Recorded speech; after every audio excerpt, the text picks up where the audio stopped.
શૈલેષબેન કેટલાક આગેવાનો ગાંધીનગર મળવા આવેલા.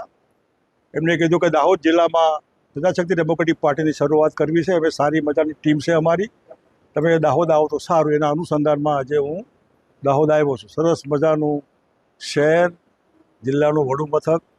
મને યાદ છે આજે મને કોટી પહેરાઈ મિત્રોએ એ દિવસે જ્યારે હું ટ્રાઇબલને એનો માલિકી હક આપવા માટે આવેલો એ વખતે મને કોટી પહેરાવેલી. એ પછી દાહોદને જિલ્લો બનાવવાનો સવાલ આવ્યો ત્યારે પણ કોઈને ગમે ન ગમે તો પણ આ અલગ જિલ્લો હોવો જોઈએ. જો પોલીસ ડિપાર્ટમેન્ટમાં અલગ હોય તો રેવન્યુમાં કેમ નહીં?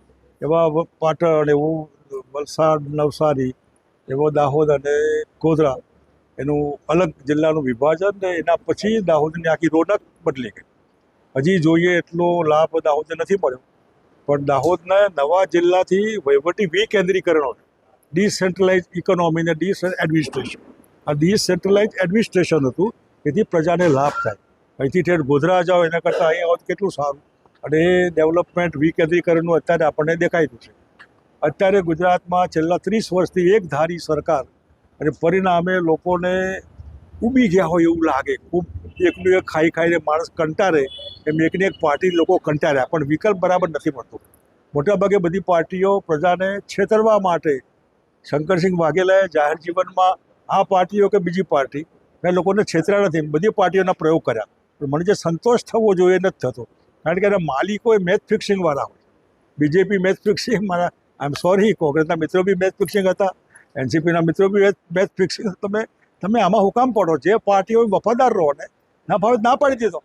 પણ એ જોયા પછી મને લાગ્યું કે ગુજરાતમાં એવી પાર્ટી જોઈએ જે પ્રજા માટે હોય, પીપલ પાવર, લોકોની તાકાતના આધારે ચાલતી હોય. અને એને આક્રમકતાથી એ વાત લઈને ગુજરાતમાં મેં શરૂઆત કરી છે. બહુ સારા લોકો, સારી ટીમ એમાં આવી રહી છે. અને ઘણા બધા સારા મુદ્દા લઈને ગુજરાતની પ્રજામાં જઈને, કોઈ મેનિફેસ્ટો એવું નહીં, પણ પ્રજા માટે શું હોઈ શકે.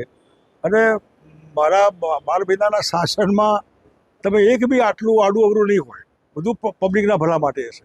અને એમાં દાહોદ તો ખાસ એનો દાખલો કે એમાં ટ્રાઇબલને માલિકનું હોય કે જમીનના માલિક બનાવવા હોય, યા બાલગુરુની સ્કીમ હોય, વોટરવર્ક્સ કનેક્શનની સ્કીમ હોય, બાકીનું બધું. એટલે આપણે જે જમવાની લાઈન શરૂ થતો અહીંથી અને છેડે ઓછું થાય, આપણે છેડેથી શરૂ કરેલું.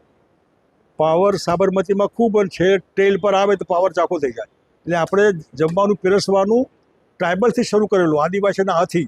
અને આજે આદિવાસીના અથી શરૂઆત થાય છે, એ આમ કરીને ગાંધીનગર સુધી પહોંચાડવા માટે.